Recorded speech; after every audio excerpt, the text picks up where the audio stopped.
we're going to get started. So there's quite a few people here. I didn't expect everyone to stay till the last session. So thanks for staying. And please join us for drinks afterwards. Cool. I'm Gergana, but I usually go by Jerry because that's a bit easier to pronounce. And I work for BBD. We're a software consulting company, but I work in the R&D team at BBD. Now, a lot of software consulting companies don't have R&D teams, so therefore very often I get asked what we do in the R&D team. And the standard boring answer is we do some specialized consulting, we do training of the BBD developers, and a whole lot of research. But that's the boring answer. The more fun answer, and we do have some fun sometimes, is we build Twitter walls, we race cars with microservices, and we program astromech droids. And that's pretty much how I ended up here today. I love talking about things. A lot of Star Wars things, but especially smart things. Now, there's a lot of smart things that we deal with as developers every day, and not just as developers, as people we deal with smart things. And the physical web movement is about making absolutely everything smart. So we don't want to limit it just to our phone or our computer or a robot. We want to make absolutely everything smart. It uses Bluetooth Low Energy for two reasons. The first reason is because it's very accessible, so most devices these days have Bluetooth Low Energy on them. And the second reason is because it's low energy, meaning that a watch can last for a very long time without needing to be recharged, running on a low energy Bluetooth. It can kind of be divided into three main ideas. The first is sharing information. Then there's making smarter things and connecting to those smart things. Now, I'm going to go briefly into each of those, but I'm going to concentrate on the last one, the connecting to things, because we're going to be connecting these robots over here. So, sharing information. How many of you know where the QR code scanner on your phone is? Okay, a few people do. I don't know where the QR code scanner on my phone is. I struggle to find it every single time I need it. And what if you didn't need a QR code scanner? What if you could walk up to your favorite movie poster and it could tell you automatically where the movie's playing, what time the movie's playing, where to book your tickets? Well, with the physical web, it can. There's these small devices called Bluetooth beacons that can broadcast a URL, and any phone that is listening for that URL would be able to open it. Now, I know most of us shouldn't have this problem with Star Wars because we book it months in advance, but if it was a different movie, maybe. What about making smarter things? So, living in South Africa, a lot of us have slam-lock doors. And slam-lock doors are great. So you go out of your house, you slam the door locked, and you don't need to worry about whether it's locked or not, because it always does. They are great, except for that one time when you're on your way to an exam, and you slam the door locked, and the keys are still inside your house. Only me? Does that happen to only me? Okay. Yeah. So, luckily, I had my phone with me at the time, so I could call my husband and he could come open the door for me. But I don't have this problem with my phone. I never forget my phone in the house. I always forget other things in the house. So what if I didn't have to have my keys? What if my slam lock door could push a URL to my phone and I could log in, and that could push a notification to a server somewhere, and the server would tell the door to unlock? That would be pretty awesome. Okay, you're probably thinking it's pretty hackable. I know you're thinking it. But I have a lockpick set at home. And picking a lock is not actually that difficult. It's probably as difficult as hacking a website. So it's not that insecure. One thing to notice here is only that blue arrow at the top is the physical web.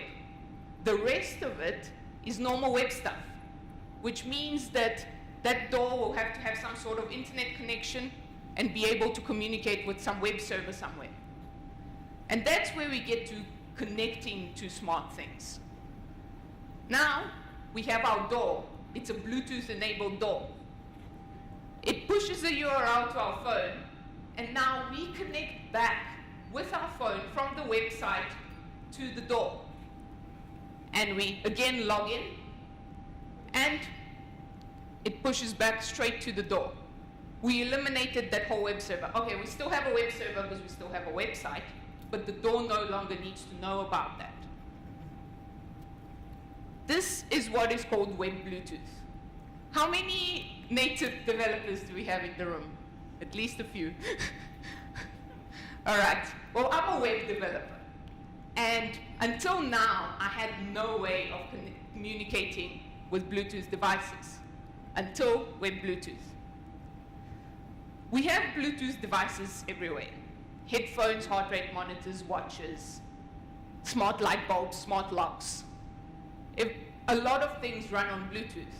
And with Web Bluetooth, which is a JavaScript API, we can connect to those things and do things with them.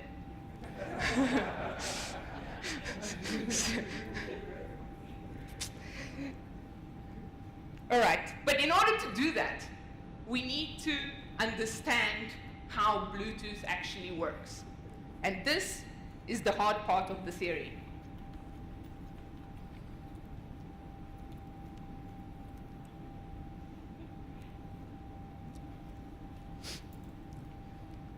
Every Bluetooth device has a generic attributes profile.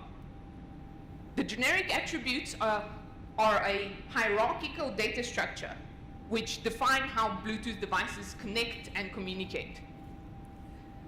So it's specific and mandatory for all Bluetooth devices, which means that every Bluetooth device would have it even if it's not exposed to you or you don't understand it. Each profile has one or more services, and the services are what define the behaviors of the device. So a heart rate monitor, for example, would have a heart rate service. That would be its service. Then a service has references to other services within that same profile, and it also has one or more characteristics. The characteristics are functions of the device. So if we carry on with our heart rate monitor example, it would have a heart rate service, which would have a heart rate measurement characteristic. These functions of the device have values, properties, and permissions. The values are, as you can guess, what the value of the heart rate measurement is at that point in time. While the properties and the permissions are the things which define whether the things can be read, written to those values. Because if you take the heart rate monitor example again, you can't tell the heart rate monitor what your heart rate is. You can only read it. You can't write to it, because that would be cheating and Discovery would catch us. All of these attributes, the services and the characteristics, all have types. And these types are defined by universally unique identifiers, UUIDs. Now, the standard types are usually named or 16-bit. And they're standard because they need to be used by multiple different apps. So if you think about Bluetooth headphones, for example, any music app that you open will be able to play your music over the Bluetooth headphones. And a heart rate monitor, any fitness app that you open would be able to read the heart rate. So those would be the standard characteristics. But not all devices were created equal. So some devices are a lot more complicated than others. Like, for example, these robots, which we're going to get to now. They don't have standard characteristics. They don't have standard functions. They're different to most Bluetooth devices that you would get out there. So they need to have 128-bit UUIDs defined on them. And then there's some other devices like my Garmin watch, which I tried to hack, but didn't work because Garmin chooses to hide their characteristics from a developer. So it's not an exposed API, so we can't connect to it. So they use non-standard UUIDs for that reason. So let's get to the reason why we're all here today. Sphero's BB-8. That's this little robot over here. There's two of them. There's one on the floor. You'll see it on the camera later.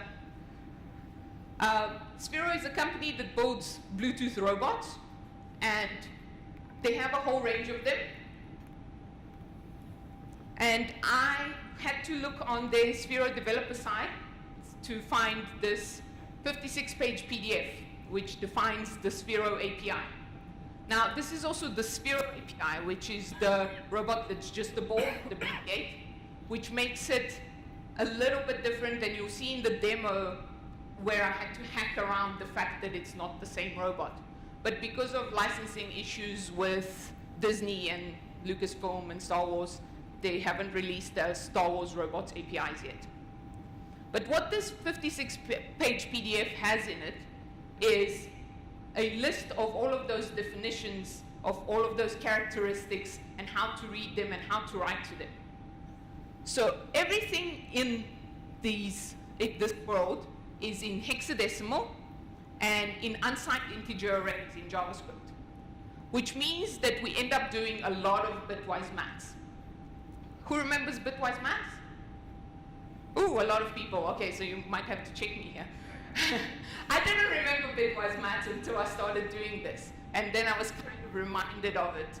But it's not that difficult, right? So let me give you a quick example.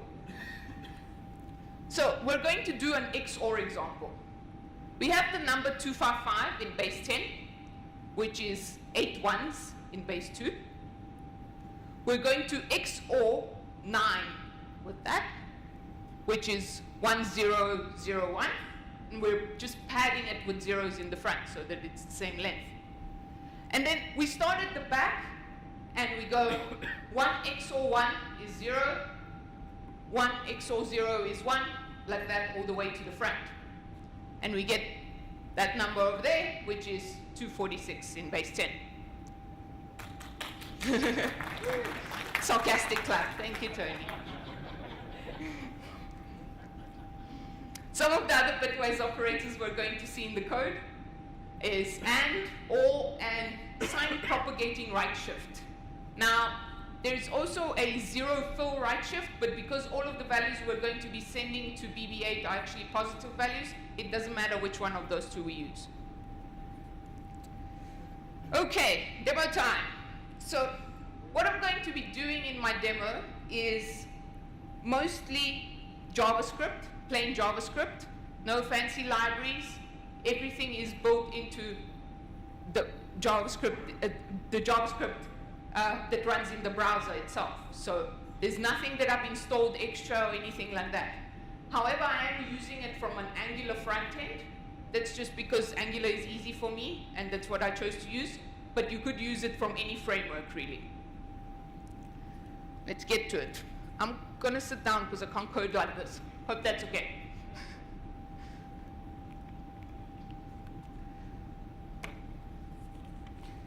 So the first thing we need to do is initiate a scan for our droid. So we're going to create a connect to droid function that just has a variable let droid get profile defined, which we're going to return after we've connected to the droid. Inside our connect to droid function, we're going to call Bluetooth.requestDevice. Now the important part in here is the filters. The filters are compulsory. You have to filter by something. You can't just scan for all Bluetooth devices in the room. And also you don't want to, because that would return a lot of things in a room like this. And our filter is BB, because both of these droids, or all of the BB-8 droids' name always starts with BB. And then once the user has chosen one of the devices on the list, we're going to try and connect to it. Now the other part in here is the optional services. So these are the services that we're going to request from the device. The first service we need to request is the radio service. So this is its 128-bit ID, and we need to add it over here. The reason we need the radio service is because that's how we're going to put the Droid into dev mode in order to be able to send commands to it. Now, I don't know why the Droid has to be put into dev mode first, but that's what the 56-page PDF told me. Then once we've connected to the Droid, we receive its GAT profile. And we're just saving it in the local variable. And once we have the GAT profile, we can get that radio service as the primary service for now. And then once we have the service, we are going to create a new class to actually put the Droid into dev mode. This class is going to be the Droid connector class, and in its constructor we're going to pass it the service that we got, and inside it we're going to have the enable dev mode method. So let's import this class at the top here.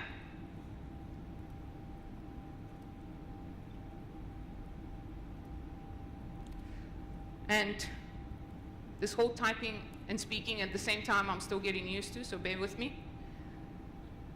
And let's go into the class and actually create it.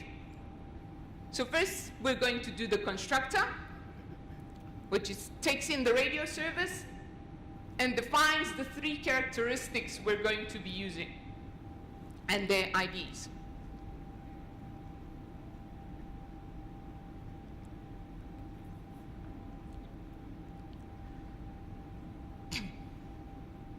All right, and then we're going to create that enable dev mode method that we were calling.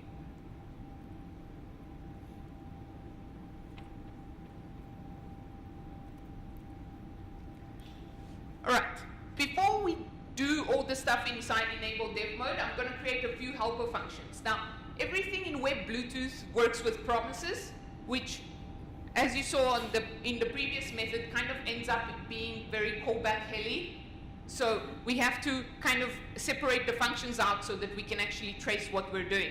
So I'm going to just make all of the different methods into their own functions so that you can see what I'm doing. So the first characteristic we're going to get is the anti-DOS characteristic. And then we're going to, once we get it, so to get a characteristic, all you do is radio service.getCharacteristic and pass in that UUID. And then we're going to set its value. We're going to set its value to this string. Why the string? Exactly, because the PDF said so. All right, then we're going to get the next one. The other two make a little bit more sense. The transaction power characteristic, and then we're going to set its value to the number 7. Okay, this one doesn't make sense either. This one, though, does make sense. All right. So the last one we're going to get is the wake CPU characteristic. And we're going to set that to 1. Why 1? To wake up the robot. So that's the one that makes sense.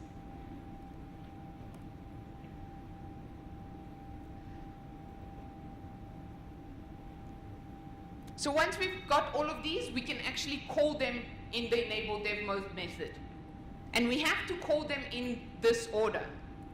So we first get that anti-DOS one, then we set its value, we get the next one, set its value, get the next one, set its value. Once we've done that for our Droid, we can actually try connecting to it and controlling it.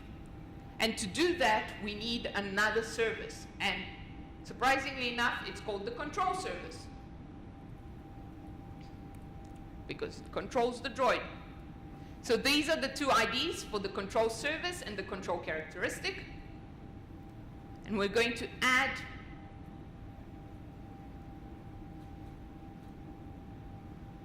the control service to the optional services over here.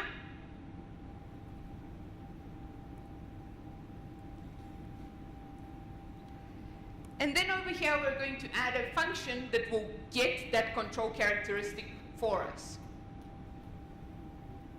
So get control characteristic. We'll go to the gap profile, get the primary service, and then get the characteristic from that service. So when we create a droid in the Angular code, which I'll show you a little bit later, we create it by first connecting to it and putting it in dev mode, getting its gap profile. And once we have the get profile, getting its control characteristic. We keep track of both of those because the control characteristic is what we use to control the droid, and the gap profile is what we use to identify the droid. That way we would be able to connect to both droids from the same website and control them at the same time if you're quick enough. Multiplayer mode. So the last thing we're going to create in here is a droid class. Our droid constructor is going to take in that gap profile and control characteristic and set up a few of the other values that we're going to be changing on the droid, like its direction, its speed, its color, all of those things. To send the command to the droid, we need to write a value to the characteristic. So we're going to create a write value to characteristic method. It takes in a command ID and a data array. The command ID is what command we're sending to the droid, so what we're telling it to do. So you'll see we'll have a roll command, a set color command, so on. And the data is how it's going to do it. Before we send this data to the droid, we need to manipulate it a little bit. So we need to do a few calculations. The first thing we need to do is create a device ID. So the device ID is number 2. And this is the virtual device inside the droid that controls the Spiro part of it. So there's 2 other ones. There's a number 1, which controls the settings part of it, and the number 3, which I've never accessed because that was scratched out in the PDF and I was too scared to.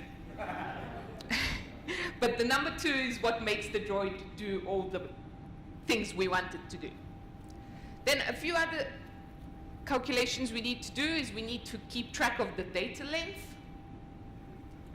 We do that by just going data.byte length.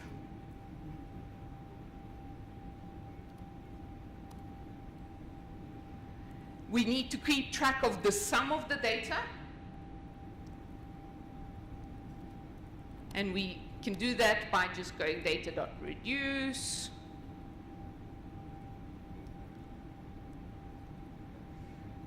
And summing A plus B.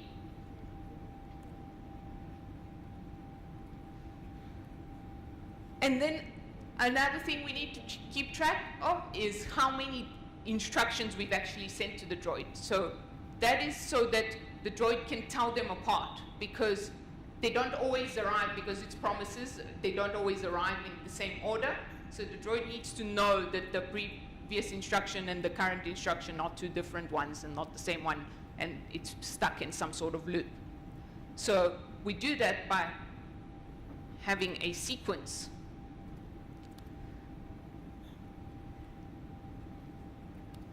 And ANDing it with 255. And then upping the current sequence we're keeping track of. So the next time it would be 1 higher, because at the top here we set it to 0. Then we need to calculate a checksum. Pretty sure that's next. Now the checksum is what checks that the data we're sending to the droid is in fact valid data. So what we're doing is summing all of these things that we set up at the top here, and then modulo 256 one's complement. We also need some packets, and this set of packets is the instructions to the droid to tell it this is the start of our command. This is what we're going to be sending you wait until it's done. And then all of this stuff gets put into an array.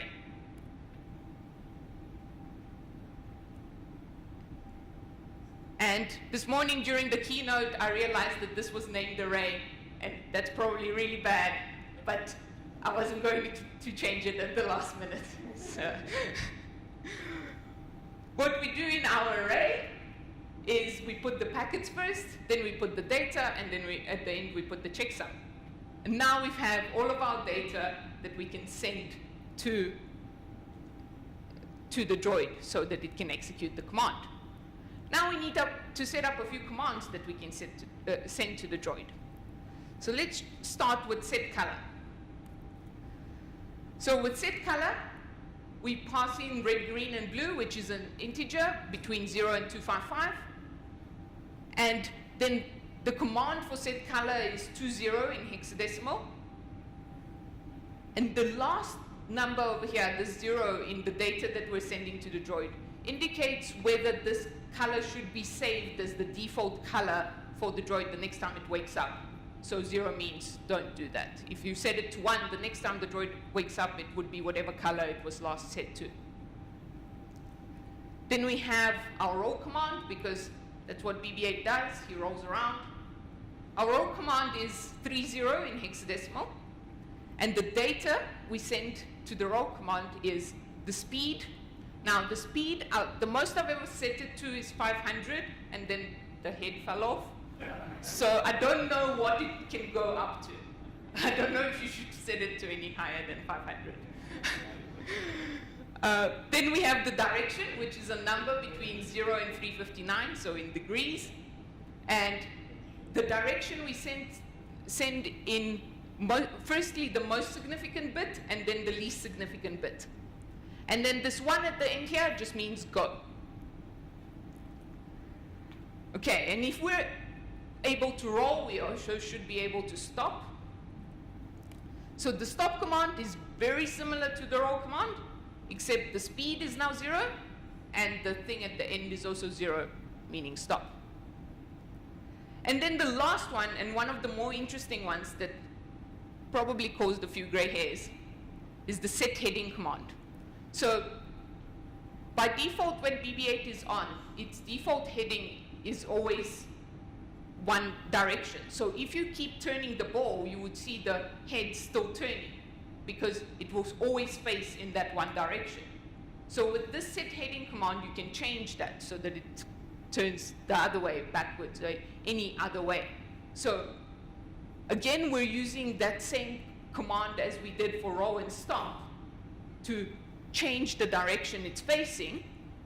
But then we also need to set that as the new default heading, and that's what we're doing at the bottom here by passing in this 16-bit unsigned integer array with just one number, 0, meaning set the current heading as 0.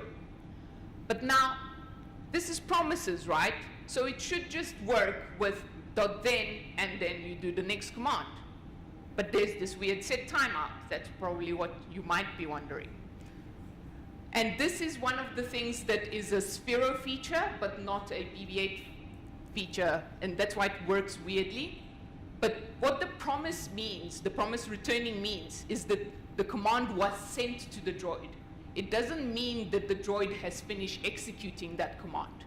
So that's why we need a little bit of a set timeout to wait for the Droid to finish.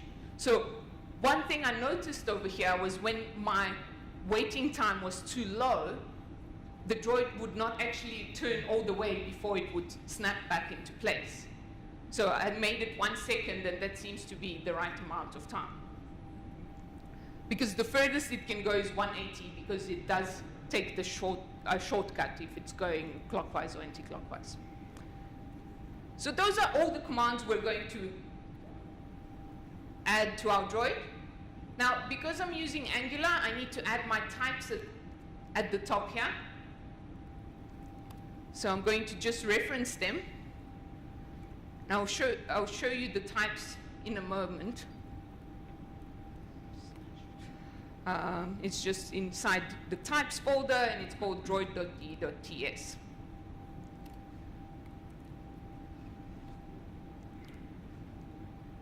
Okay, I'm going to start this up so long while I show you some of the types and the Angular code, because this takes a little while.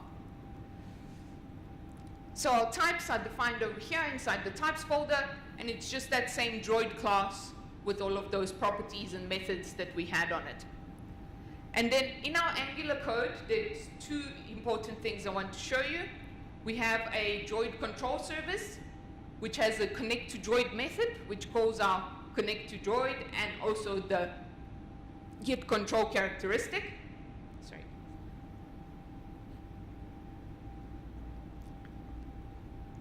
And creates a new Droid for us. And then our drive BB8 component, which has all of the methods that we want to use to drive the BB8. So we have the connect to BB8, set BB8's color, move, stop, and set heading. And this thing is still on 10%. Wow. Meltdown, I blame Meltdown. So, who wants a stress ball? I'm really bad at throwing, I'm sorry. I might take someone's eye out. You should rather come and fetch a stress ball. Oh wow, that was almost good. Cool, it's done compiling. Have one more stress ball, I'll keep it for later in case I have to do this again. So, if all went well and I didn't break anything, we should be able to drive some BB8s. So let's go to localhost 4200. There we go. We have our button to connect. So let's hit that. I'm going to connect to the one that's on the floor.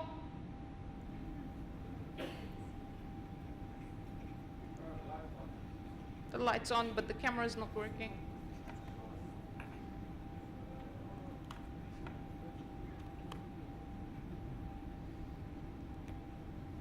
Oh, come on.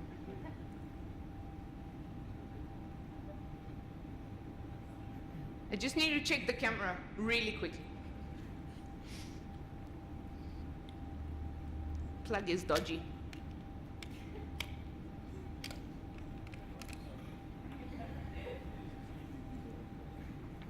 The camera is not coming on. Is it the plug?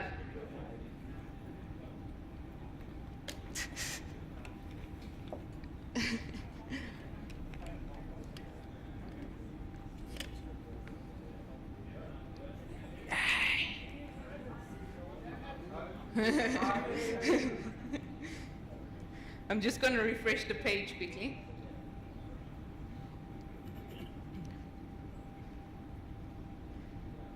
Okay, let's, oh, come on. You can use my 2-pin plug.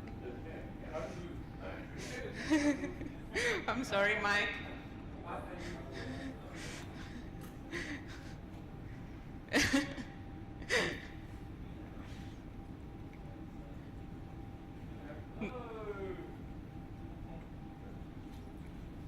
No.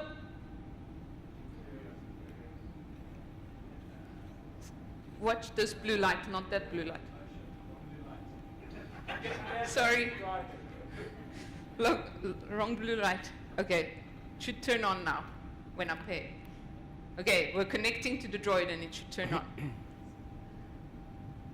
There we go.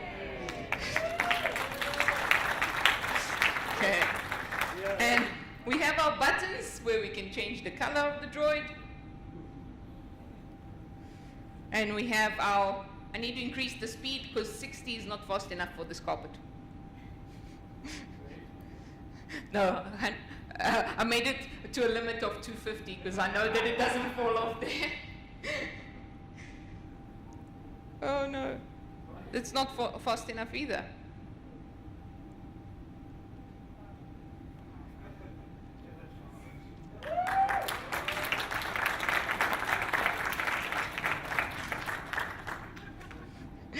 Cool, and then there's also the set heading, which you can change, and it just spins on the spot.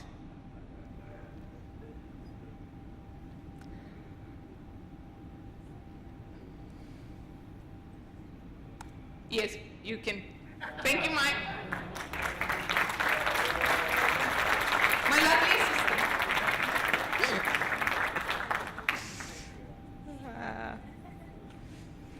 All right. Cool. Whew, that worked eventually. So I don't exactly feel like that, but close. All right, so as with everything else, Bluetooth is only human, so it has its limitations with Bluetooth. And the first one is it's only low energy. Now, most devices these days have Bluetooth low energy, but there are still a few that don't. But hopefully with the release of Bluetooth 5, that will get better, which has been released recently. Then there's only central connections. Now, Bluetooth connections work central to peripheral. What does that mean? So all devices are either central Bluetooth devices or peripheral Bluetooth devices. A central Bluetooth device is something like your computer or your laptop, which is, it's a smart device in itself. It just has a Bluetooth enabled chip or USB. And a central device can initiate a connection with another device, and it can control that other device. A peripheral device, on the other hand, is something like these robots or your watch or your heart rate monitor. It's not really smart on its own. It can only accept a connection. It can't initiate a connection. And connections in Bluetooth only work from central to peripheral, which means that because web Bluetooth is still only central, we can't really connect two websites together, for example. But they might change that in the future because with the new phones, newer phones, I think it's the Pixels only that have it, they have the option to changing your device to be a peripheral device, Bluetooth device. Then there are security concerns. But, I mean, with the whole of the web, there's security concerns, right? And the web itself is a security concern. Thank you, yes. And there's actually a really nice article which I found and I've referenced on my GitHub account. You can go and have a look. It compares Bluetooth security between native and web. And they're actually really close. So it's still going to be an issue, but they're doing something about it. And then the last one is support concerns, because it's still a very new technology. So it doesn't work everywhere. As you saw, it works in Chrome most days. But when I started this research about 6 months ago, I still had a Windows machine at the time, and it didn't actually work on Windows, so I wasn't really sure how I was going to do this. But then I got a Mac, and I was happy. But it is now supported in Windows 8.1 or later, although I would suggest that you try from Windows 10. There are certain features of it that are still not supported in 8.1.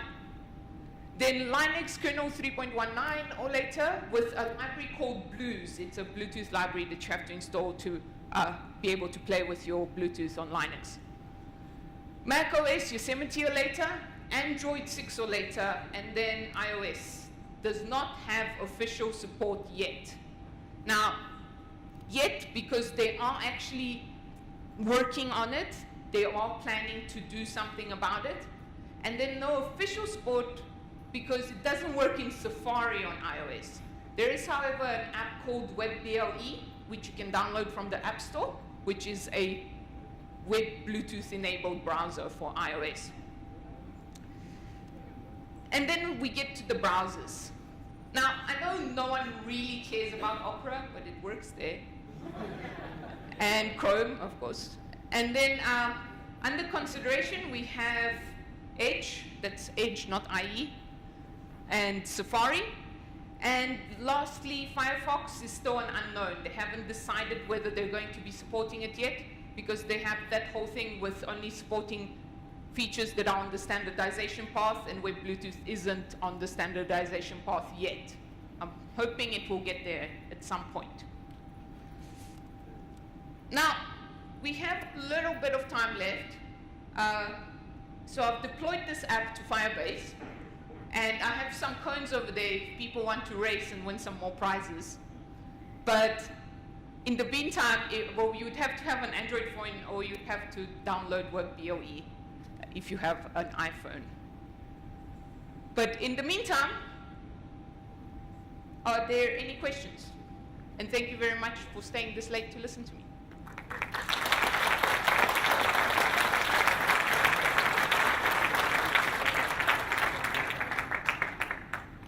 Questions? Questions? My question is, can you go one slide back so you can see the URL? It's droid-hack.firebase.app.com.